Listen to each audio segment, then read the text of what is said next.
Recuerda que puedes escuchar este audio horas antes de su estreno y sin publicidad suscribiéndote en cesarvidal.tv.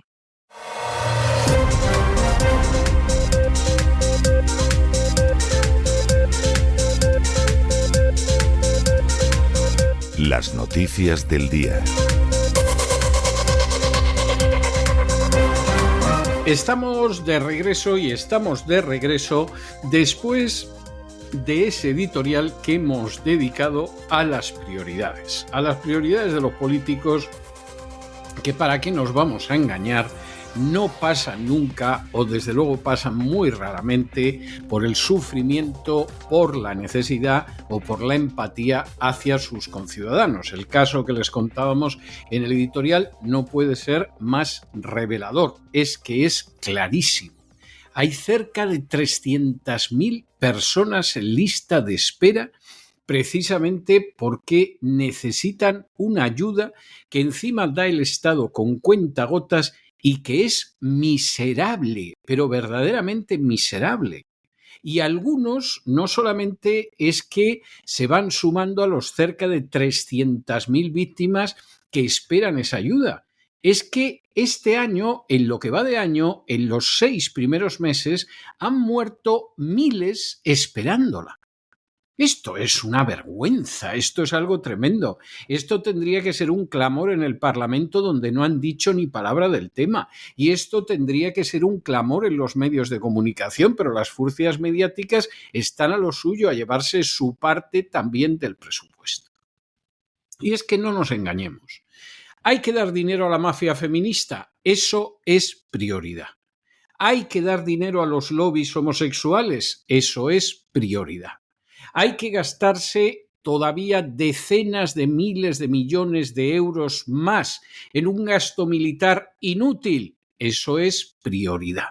Y por supuesto es prioridad que los políticos no se vean exentos de poder recurrir a la cocaína, a la prostitución o a las mordidas de la corrupción. El que no se ha enterado de esto todavía es que no sabe de qué va el baile, no tiene ni idea. Con una agencia tributaria que recauda 6 veces más en términos proporcionales de lo que ha crecido la economía del país. Porque da igual lo que crezca la economía del país, si es que la gente no se ve robada en los impuestos en virtud y en proporción de lo que ha crecido la economía del país. La roban a manos llenas y la roban pisoteando la legalidad y acabando con los principios más elementales de los derechos humanos, porque hay que mantener a la inmensa caterva de parásitos que se ha convertido en la oligarquía que explota y chupa la sangre de los españoles. Y esa es la realidad. Y luego, para recibir usted a lo mejor 100 y pico, 200 euros, porque tiene una persona en casa que no se puede mover, lo más seguro es que se le muera. Incluso, y lo digo de todo corazón, yo a veces me pregunto si hay cerca de 300.000 personas esperando una ayuda a la dependencia y se van muriendo por millares porque están esperando que se mueran por millares y que les quiten esa carga social de encima, que tengan que pagar esas miserables pensiones y que, por supuesto, en el caso de los dependientes, pues esas migajas que no llegan ni a migajas, vamos, miguitas, que se les dan, pues tampoco haya que abonarlas porque se mueren antes. Esta es la sociedad española y los que no lo quieran ver, peor para ellos. El problema es que, claro, el latrocinio ya es tan disparado que como el país de todas formas se gasta el dinero en lo que no debe, no el país, los que lo rigen, pues claro, al final, aunque haya recaudaciones récord, da lo mismo. La sanidad cada vez es peor, la atención a los dependientes cada vez es peor, la educación cada vez es peor, las infraestructuras, pregúntenselo ustedes a los que viajan en tren con habitualidad, porque el dinero se gasta en otras cosas, en las prioridades. Y entre esas prioridades no están, vamos, desde luego la libertad de los ciudadanos ni de broma. Pero es que tampoco está los cuidados más elementales que cabría esperar para los ciudadanos. Esa es la realidad. Y los que no lo quieran ver, pues peor para ellos, porque no puede ser más claro. Y de paso, que no les hacen a ustedes caso, cada vez les roban más. Por cierto, un tema con el que nos despediremos en esta temporada, porque mañana tenemos una entrevista más que relevante al respecto que les sugerimos que no se pierdan. Pero bueno, de eso trataba el editorial de hoy, y tenemos que pasar al boletín, y como siempre lo comenzamos con el segmento de España. Bueno, Pedro Sánchez, que tiene más altivez y más orgullo que don Rodrigo en la horca, ha aparecido con toda la cara dura del mundo para decir que presenta un plan anticorrupción, lo cual es verdaderamente el remate, pero lo más interesante de esto no es el plan anticorrupción, que esto viene desde hace muchísimo tiempo, y cada vez que efectivamente se habla de un plan anticorrupción, pues queda en nada, no hay nada más que ver donde estamos ahora, sino que al final Pedro Sánchez ha dicho lo que quien ahora se dirige a ustedes viene diciendo desde hace años, y es que no se va a ir y que va a agotar la legislatura. Así de claro y así de evidente. Y cada vez que aparecía alguien y decían, y quedan 3 bombas por estallar, y quedan 2, y se va, no se come el turrón en Moncloa. Y tú decías, pero bueno, vamos a ver, ¿tú esto me lo dices o me lo cuentas? O sea, ¿de verdad te crees eso? ¿Pero tú qué fuentes de información tienes? O sea, era algo terrible. Claro, llegaba la Navidad y entonces esto era como las profecías de los testigos de Jehová o los anuncios del arrebatamiento de determinados sinvergüenzas. Claro, evidentemente, pues llegaba Navidad y Pedro Sánchez seguía. No llega la Semana Santa. Las torrijas del Viernes Santo no se las come en la Moncloa. Llegaba el Viernes Santo y, hombre, no sabemos si se empapuzó de torrijas, pero vamos, que seguía. No llega el verano, y luego era el otoño y luego otra vez la Navidad. Pedro Sánchez se va a mantener en el poder. Así de claro. Y los que no lo quieran ver, pues peor para ellos. Que tiene que salir y dice que va a instaurar un plan anticorrupción, él precisamente, pues lo dice. Que dice que se encuentra muy decepcionado, pero que, hombre, por esta gente parece mentira, etcétera, etcétera, pero que él está limpio, que claro, el problema es que ha confiado en gente que no se lo merece, pues lo dice, y adelante con los faroles, que no se va, que no tiene la menor intención de irse. Y además, por si alguien piensa, bueno, pero en fin, total, a la vuelta de 1 año y medio, 2 años, aquí se convoca elecciones y aquí paz y después gloria. A la vuelta de ese tiempo, Pedro Sánchez cuenta con centenares de miles de votos más de inmigrantes a los que ha otorgado la nacionalidad española. Que nadie se quiere dar cuenta de esto, que nadie lo pone en sus cálculos.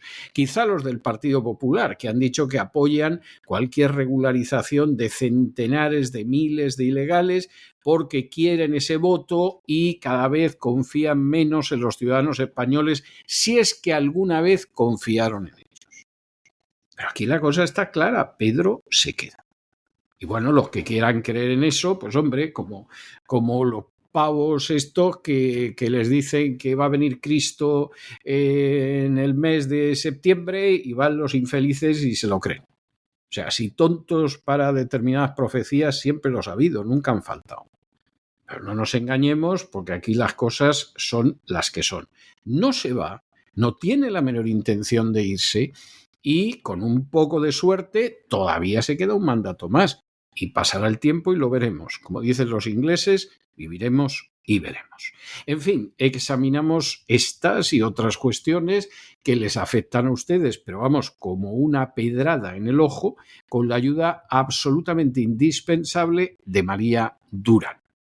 María, muy buenas noches.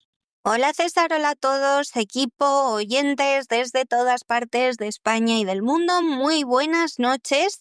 Hoy hemos asistido a ese acontecimiento que estábamos esperando, que era la comparecencia de Pedro Sánchez este miércoles ante el Congreso para presentar lo que él ha calificado como el mayor plan estatal de lucha contra la corrupción en las últimas décadas. Se suponía también que iba a dar alguna explicación, pero sus explicaciones han consistido en decir que no debió confiar en los corruptos y que él está muy pero que muy limpio.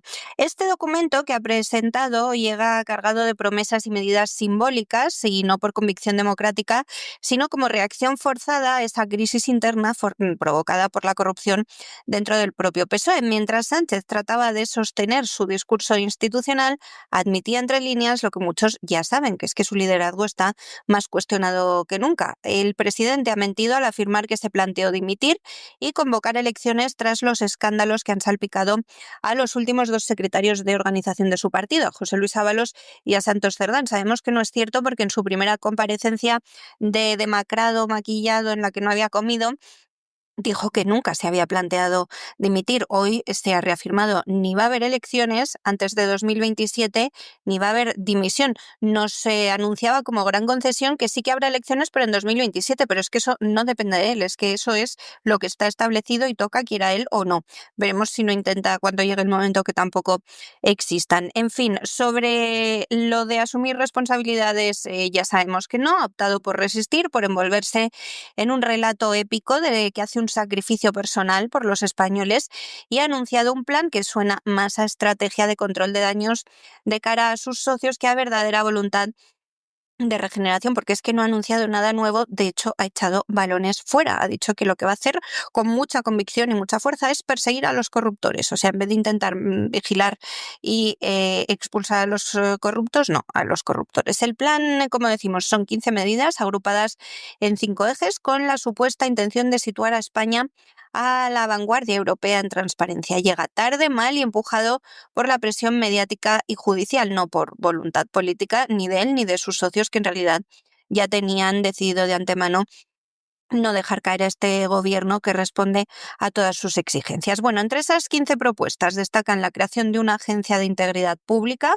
un sistema de exámenes patrimoniales aleatorios a altos cargos y una reforma de la ley de enjuiciamiento criminal. Sin embargo, todo contrasta con años de inacción de su propio gobierno, que durante 2 legislaturas ha convivido con escándalos sin impulsar una sola reforma de calado. Recordemos que ellos llegaron al gobierno con una moción de censura, en teoría por la corrupción del PP y defendida por Ábalos. Estas medidas se han elaborado en apenas un mes con ayuda de la OCDE y de su socio de Sumar, y se implementarían inicialmente en 12 meses con evaluación posterior. Aún así, el tiempo político de Sánchez corre cuesta abajo. Muchos observábamos en este plano y según lo presentaba una maniobra desesperada para salvar su legado y calmar a esos aliados parlamentarios de política de Estado. Estas 15 medidas no tienen nada. En ese giro calculado y contradictorio, Sánchez se declaraba decepcionado consigo mismo por haber confiado en quienes hoy están bajo sospecha o en la cárcel directamente, pero acto seguido él se reivindicaba, como digo, como un político limpio. Reconocía que ha vivido días de duda y desgaste y que dimitir le parecía la salida más sencilla, sabemos que nunca lo pensó, pero que decidió quedarse para, dice literalmente, dar la batalla. Este relato que intenta humanizar su figura es también esa estrategia para evitar asumir la responsabilidad estructural de su partido en plena crisis ética y mientras él se sigue presentando como ejemplar. Lejos de responder con hechos, Sánchez ha recurrido otra vez a esa retórica victimista y mesiánica. Asegura que es blanco de una caricatura fabricada por la derecha y la ultraderecha que le retrata como un megalómano aferrado al poder, que es exactamente lo que es, pero insiste en su negativa a dimitir, incluso en este contexto de escándalos que le afectan directamente a él y a su núcleo personal, familiar y político, lo que confirma esta imagen de megalómano aferrado al poder más que desmentirla. Se ha comprometido a satisfacer las expectativas de regeneración de sus socios, que no son de regeneración, sino de cesiones autonómicas, a recuperar su confianza y a cumplir los compromisos, decía, alcanzados con ellos. También declara que su proyecto político va más allá de su persona, mientras centra todo el relato en su resistencia, su voluntad y su versión del honor, cosa que no conoce ni conocerá. En realidad, su discurso revelaba una operación de maquillaje político muy frágil en la que intenta cambiar el foco del problema, la corrupción en el seno del PSOE, por esa serie de medidas recicladas y promesas de regeneración, pero a futuros. Mientras tanto, eso acusa a sus adversarios de deshumanizarlo sin reparar en lo que erosiona su credibilidad, que no son las caricaturas ajenas, sino su incapacidad para reconocer su desgaste y ver también el desgaste institucional que él mismo ha causado. Si la presidencia es, como él decía, una gran oportunidad para transformar la vida de la gente, cuesta entender por qué ha sido incapaz de cortar de raíz esos comportamientos corruptos en su propio partido, que además se siguen conociendo. Y sabemos, por ejemplo, que su nueva portavoz, Montse Mínguez, le condonó una deuda de casi 300.000 euros a su propio novio cuando era concejal encargada de Economía en Lérida. En fin, es que en definitiva este plan estatal nace ya manchado por el contexto que lo ha provocado.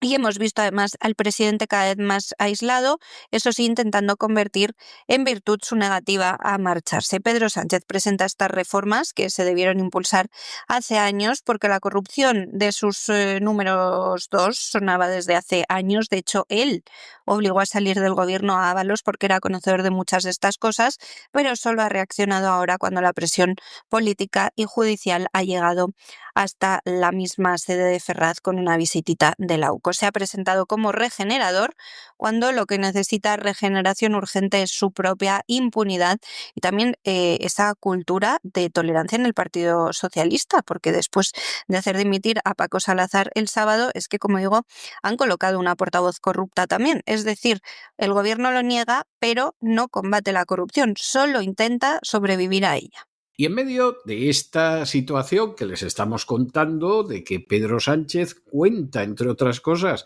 con la inyección masiva de votos que va a recibir por parte de la gente que ha llegado a España, muchas veces de manera ilegal, pero a la que van a convertir enseguida en ciudadanos, tengan ustedes en cuenta que una persona que proceda de una antigua colonia española, ya habrá algún tonto por ahí que dirá España no tiene colonias, vale, lo que tú quieras.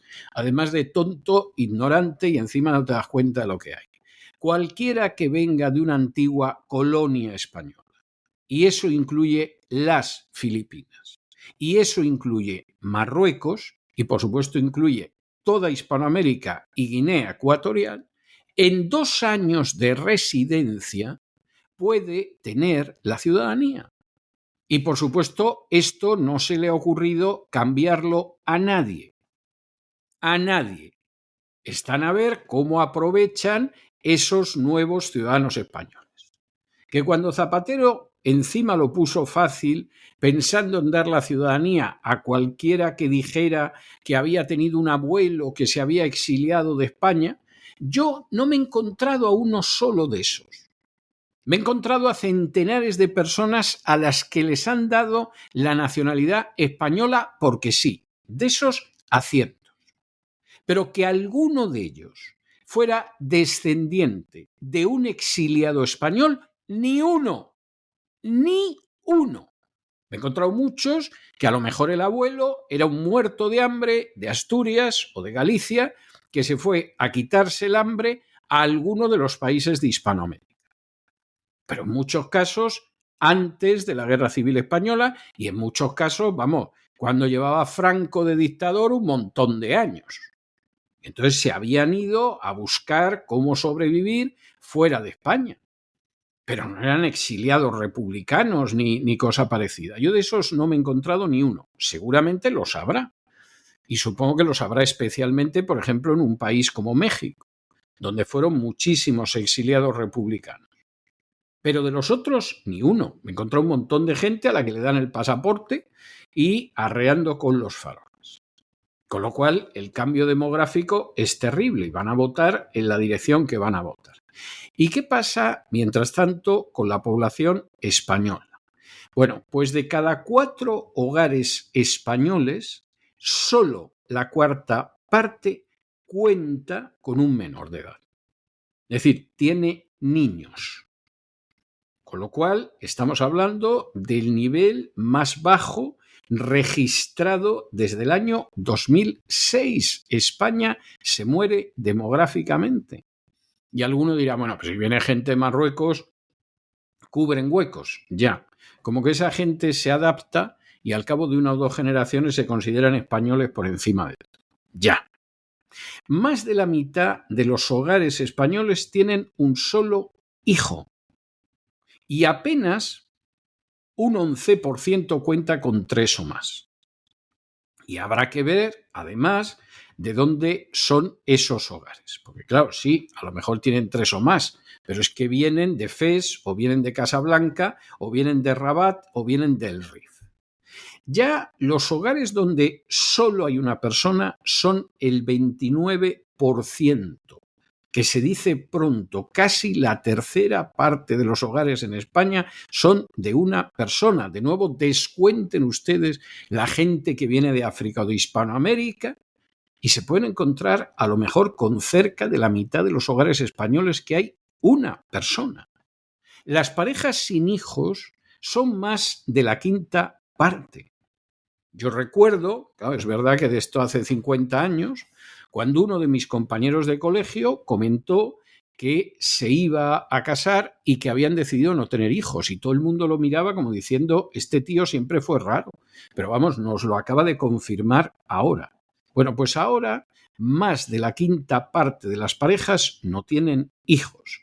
Y además, y esto es muy grave, España supera el grado de envejecimiento y de baja natalidad del resto de Europa. En ocasiones no por mucho, pero del resto de Europa. España es una nación vieja, es una nación de viejos y además, desgraciadamente, es una nación donde no hay lugar para esos viejos y no hay nada más que repasar el editorial sobre los dependientes para darse cuenta. Es una nación que muere. Y es una nación que muere sin resistir. Como mucho, protesta algo en la cafetería. Y dice cualquier cosa y siempre oyes algún bobo que dice eso, yo de esto no entiendo, pero esto yo lo solucionaba de la siguiente manera. Tú no solucionas nada porque sin entender de algo, ¿qué vas a solucionar? Melón.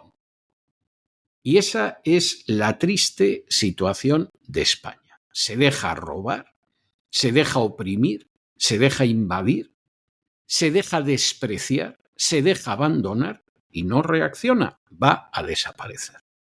No sé si algunos todavía estaremos vivos cuando desaparezca, porque claro, este es un proceso que seguramente vendrá entre los 20 y los 40 años.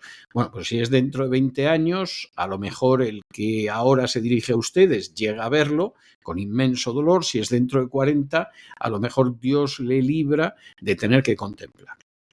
Pero esta es la realidad de España. Y se lo ha ganado a pulso, ¿eh?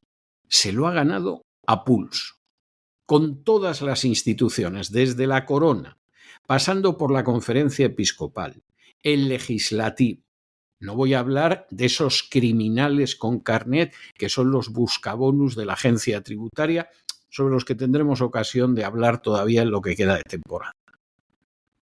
Todos se lo han ganado a pulso y con una masa enorme de pueblo ovejuno que ha decidido que la llevan al matadero y que no reacciona.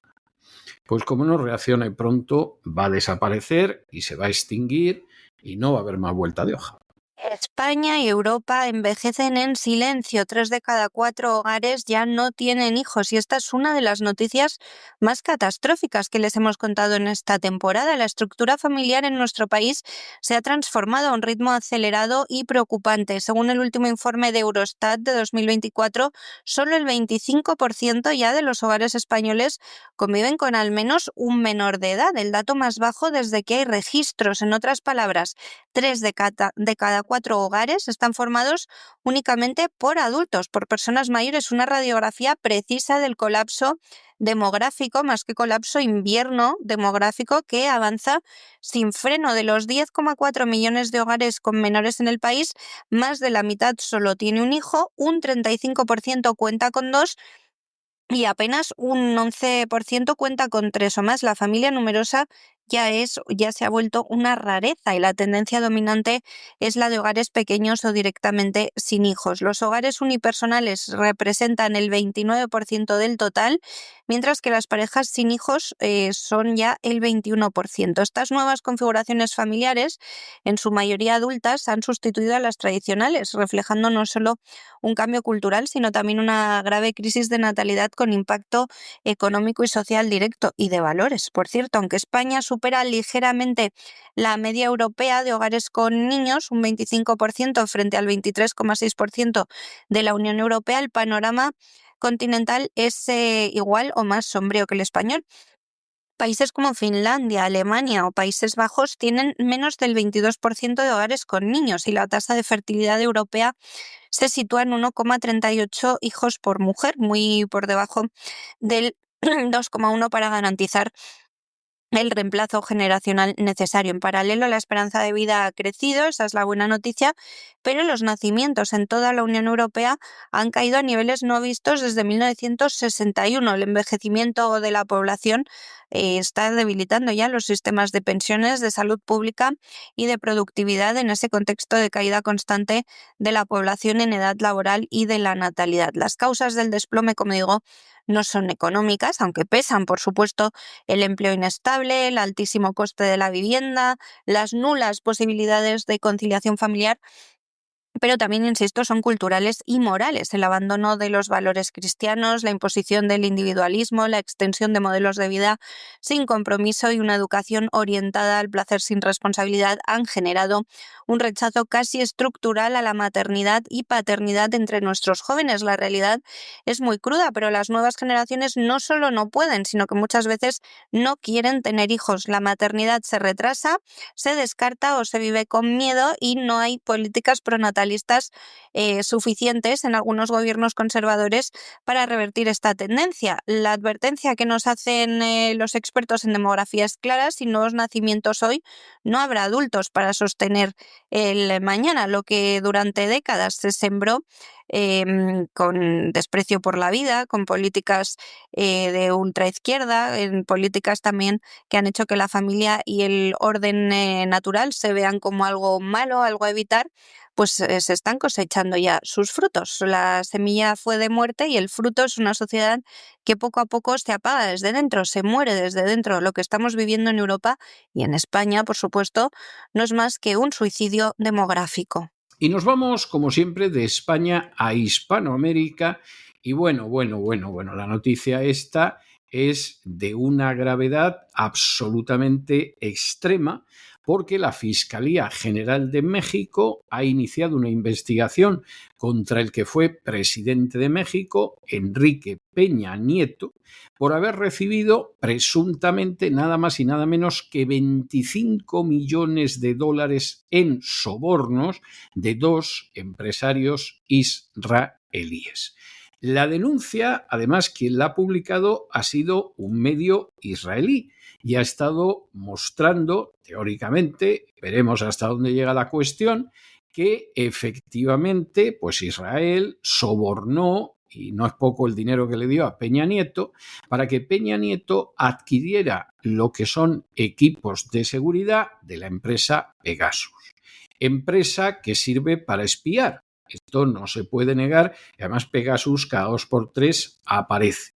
Entre otras cosas, porque Pegasus es un software que se utiliza para espiar a periodistas y a gente que se opone a los abusos de poder y a la corrupción.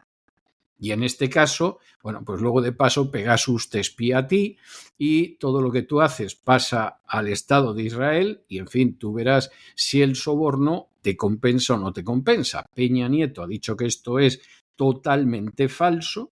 Esa es la realidad, pero bueno, de momento la investigación está en marcha y, sobre todo, y esto es gravísimo, vuelve a aparecer Pegasus. Da la sensación de que es más fácil dar la lista de países que no están espiados por Pegasus que la lista de aquellos que están espiados. Y sobre todo, además, que ese espionaje se sustenta en la corrupción de los propios políticos que aceptan los sobornos de los israelíes para llegar a este tipo de acciones. Es algo verdaderamente revelador de la inmensa corrupción que existe entre los políticos de ciertos países y de cómo la aprovecha, dicho sea de paso, con bastante habilidad el Estado de Israel. Miramos a Iberoamérica. La Fiscalía General de México ha abierto una nueva investigación contra el expresidente Enrique Peña Nieto tras conocerse acusaciones de que habría recibido 25 millones de dólares en sobornos por parte de 2 empresarios israelíes. A cambio, supuestamente se habrían adjudicado contratos públicos millonarios, incluyendo la polémica compra del software de espionaje Pegasus, ya saben, con el que espiaron a Pedro Sánchez durante su sexenio como presidente de 2012 a 2018. La denuncia ha sido publicada esta semana por el periódico israelí The Maker, que detalla que los pagos se habrían realizado a través de negocios tecnológicos con el Estado mexicano. Peña Nieto niega categóricamente todas las acusaciones en su contra, lo ha hecho a través de sus redes sociales, calificando la información como totalmente falsa. Sin embargo, la Fiscalía mexicana ha considerado que las revelaciones necesitan y merecen al menos una investigación formal. El fiscal general Alejandro Hertz Manero anunciaba que solicitarán la colaboración de las autoridades de Israel para obtener más información sobre los empresarios involucrados y sus posibles vínculos con el expresidente mexicano. El caso cobra especial relevancia por estar vinculado a este programa, Pegasus, un sistema de espionaje que ya ha generado fuertes polémicas en México y en otros países por su uso indebido para vigilar a periodistas, activistas y opositores políticos. La Fiscalía teme que las acusaciones puedan perderse en una cadena de denuncias sin pruebas sólidas, como ya ha ocurrido en otras ocasiones. Por eso el fiscal Hertz Manero subraya la importancia de actuar con rapidez y de contar con cooperación internacional. No obstante, las relaciones diplomáticas entre México e Israel no son las mejores. Ahora ya saben que están tensas en gran parte por esa negativa israelí de extraditar a Tomás Cerón, un exfuncionario mexicano que está acusado de manipular pruebas en la investigación por la desaparición de los 43 estudiantes de Ayotzinapa. A pesar de ello, el fiscal confía en obtener respuesta en este nuevo caso. Esa investigación sobre Peña Nieto se suma a otros procesos abiertos contra exfuncionarios de alto nivel de su administración. Aunque el expresidente mantiene que las acusaciones carecen de todo fundamento, la Fiscalía ha dejado claro que no descarta ninguna línea de investigación mientras busca esclarecer el posible uso de recursos públicos con fines ilegales durante su gobierno. Y nos vamos de México a Colombia, donde las FARC han admitido el reclutamiento de más de 18.000 menores, lo cual es terrible, y lo han admitido en última instancia, pues reconociendo que eran niños a los que se forzó a entrar en el ejército y además aceptando que lo que han hecho fue algo que estuvo mal y que lo que pretenden ahora es que surja la verdad y la reparación. ¿Que la verdad aparece? Pues esto realmente es que no había manera de esconderlo. Esto es algo efectivamente clarísimo. Ahora, ¿esto va a ser reparado? Sinceramente no lo creemos. Nos gustaría creer que alguna forma de reparación sí que se acabará arbitrando, pero no lo creemos, entre otras cosas porque además muchos de esos niños y adolescentes murieron. De manera que no creemos que haya una reparación. ¿Se va a hacer justicia? No se va a hacer justicia porque aquí lo que hay es una impunidad absoluta. ¿Se llegará a la reconciliación? Eso no lo sabemos. Desearíamos que sí, pero desde luego no va a haber reparación, ni mucho menos, no va a haber justicia. Y, en fin, la idea de la reconciliación, que es ciertamente hermosa, tiene una altura espiritual muy elevada que en ocasiones se alcanza sobre la base pues de una cierta reparación, de un reconocimiento, de una justicia. Y no parece que nada de eso vaya a aparecer en Colombia. Los jefes de las Fuerzas Armadas Revolucionarias de Colombia, las FARC, esa narcoguerrilla a la que perteneció el propio presidente Gustavo Petro, han reconocido oficialmente ante la Jurisdicción Especial para la Paz uno de los crímenes más graves cometidos durante el llamado conflicto armado, que no fue un conflicto, porque aquí había un Estado que se defendía y una narcoguerrilla que atacaba. Lo que han reconocido es el reclutamiento forzoso de más de 18.000 niños, niñas y adolescentes. En una carta firmada en Bogotá y difundida por Caracol Radio, medio nacional, los excomandantes del último secretariado de las FARC dicen con profundo dolor que involucrar a menores de edad en la guerra fue un hecho injustificable que marcó de manera irreversible la vida de quienes fueron afectados, de sus familias y sus comunidades. Lo definen como una herida colectiva con cicatrices hondas en el tejido social del país. 6 ex jefes guerrilleros, entre ellos Rodrigo Londoño, el famoso Timochenko, actual líder del Partido Comunes, firmaban la declaración en la que asumen su responsabilidad como máximos dirigentes cuando se produjeron estos crímenes. Aseguran ahora tener un firme compromiso con la verdad, la reparación y la garantía de que estos hechos no se repitan. Los firmantes dicen que no basta con aceptar los hechos, sino que también es necesario explicarlos en su contexto histórico y aportar a una verdad completa y útil para las víctimas y el país. Lo que sería necesario es que entraran todos en prisión, pero evidentemente con Petro al frente del gobierno eso se complica. Además de este reconocimiento, los excomandantes han solicitado que se dicte una resolución única de conclusiones y se unifiquen las distintas investigaciones y cargos que enfrenta el antiguo secretariado por crímenes cometidos durante la guerra, que insisto, no fue tal. Este paso se da tras la imputación formal de la JEP, que los señaló como máximos responsables del reclutamiento de menores, un delito que se enmarca en graves violaciones al derecho internacional humanitario y deja una profunda huella en la historia reciente de Colombia. Aunque ellos intentan vender el gesto como un avance en el proceso de justicia transicional, las víctimas y sus familias siguen esperando acciones concretas de reparación y garantías reales de no repetición. Y no estaría mal también que todos estos jefes, con Timoshenko a la cabeza, reconocieran que reclutaron a esos 18.000 menores no solo para que fuesen guerrilleros, sino en parte porque en las FARC, en esa guerrilla a la que perteneció Petro, había violadores, pederastas de niñas y también de niños, y que muchos de estos niños, a miles, fueron secuestrados para ser violados por esos terroristas que los arrancaron de sus familias, porque la verdad que usar el término reclutamiento es de ser muy generosos con ellos mismos. Esto no lo mencionan en su declaración, es obvio, pero este es uno de los motivos principales por los que las FARC reclutaban niños y niñas, y no estaría mal que el gobierno del presidente Petro les obligara en este proceso de paz impuesto a la población colombiana a reconocerlo también.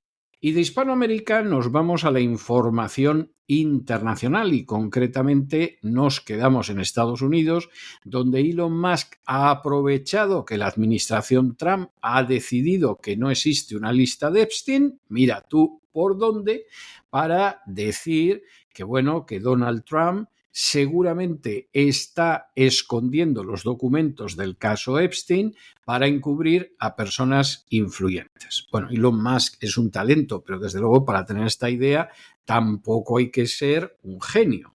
Como además ha salido el Departamento de Justicia diciendo que no existe tal lista, aunque ya en el mes de marzo publicó algunos documentos, pues claro, la sensación de que aquí evidentemente se están ocultando cosas muy graves, que seguramente tienen que ver con eso que se denomina de manera bastante amplia en Estados Unidos seguridad nacional, que no siempre es la seguridad nacional, suele ser más bien la seguridad de los servicios de inteligencia. Hombre, pues lo que dice Musk tiene muchas probabilidades de corresponderse con la realidad.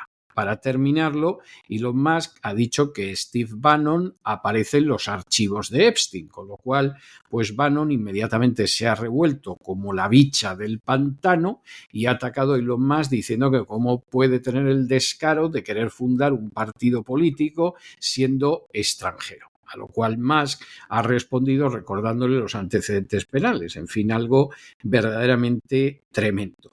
En el caso de Donald Trump, hombre, en el caso de Donald Trump es obvio que está incómodo. y que está incómodo no solamente porque efectivamente no ha cumplido con una de esas promesas electorales que se hartó de repetir una y otra vez en campaña, sino porque además él es consciente de que se le van quedando jirones de piel en la gatera cada vez que una de sus promesas más cacareadas no se cumple, y esa es la realidad. Cada vez que Donald Trump decía que iba a publicar la lista de Epstein en un meeting, la gente rugía. O sea, no es que lo aclamaran, no, era un rugido, la gente rugía, porque efectivamente quería creerse que Donald Trump iba a limpiar el pantano. Y de pronto te dicen que no hay pantano. Y claro, como ustedes comprenderán, esto entusiasmo en favor de Donald Trump no está generando. Es más, hay mucha gente que lo defiende y parece que lo defiende porque tuvo una discusión en la comida de Navidad con un cuñado y no le puede dar la razón a su cuñado. Pero es algo verdaderamente de escándalo. Y vamos a ver en qué queda. Elon Musk, que no lo podemos negar, nos está dando mucho salseo, que diríamos ahora en España. Ha vuelto a la carga contra Donald Trump, esta vez el empresario sudafricano y dueño de Tesla y X, antes Twitter, ha criticado duramente, otra vez, al expresidente de Estados Unidos por no haber hecho públicos los archivos relacionados con Jeffrey Epstein. Ya saben que primero dijo que es que Trump salía en la lista, luego lo borró. Bueno, pues ahora dice que el que estaba es Steve Bannon. En palabras de Elon Musk, nadie puede tener fe en un presidente que oculta información clave en referencia a una supuesta lista de clientes vinculados con ese escándalo de abusos y tráfico de menores protagonizado por el supuestamente suicidado Epstein. Ahora, esta semana, lo ha contado aquí Lorenzo Ramírez con todo detalle, resulta que esos registros no existían, no hay quien se lo crea, obviamente. Todo comenzaba, esta polémica con Donald Trump y Elon Musk, tras la publicación de un informe del Departamento de Justicia de Estados Unidos el pasado 6 de julio, hace tan solo 3 días, en el que se afirmaba literalmente lo que yo les explicaba, que nunca existieron documentos con una lista de clientes. Entonces se nos ha estado tomando el pelo incluso por la administración de Donald Trump. No obstante, en marzo de este año, ese mismo departamento había hecho públicas algunas piezas documentales relacionadas con el caso, lo que ha alimentado aún más las sospechas y teorías sobre encubrimientos. Desde su cuenta de X, Elon Musk acusaba directamente a Trump de no haber revelado los archivos de Epstein durante su mandato, insinuando que podría estar protegiendo a ciertas figuras influyentes. En uno de sus mensajes anoche afirmaba incluso, aunque sin aportar pruebas, también es verdad que Steve Bannon, ex asesor de Trump, aparece en los archivos del caso. Esta tensión entre Elon Musk y Steve Bannon no es nueva, también se la hemos venido contando aquí, pero sí es cierto que se ha intensificado en los últimos días. Bannon, que fue una de las figuras clave del surgimiento del movimiento MAGA, Make America Great Again, atacó duramente a Musk tras el anuncio del empresario de que podría crear su propio partido político, el America Party. En un tono claramente agresivo, Bannon lo llamó asqueroso bufón y puso en duda su legitimidad para intervenir en la política estadounidense. Escribió: el Homo el Mock, le cambió el nombre, un extranjero que quiere crear un partido estadounidense, deberías ser deportado, dijo en su podcast.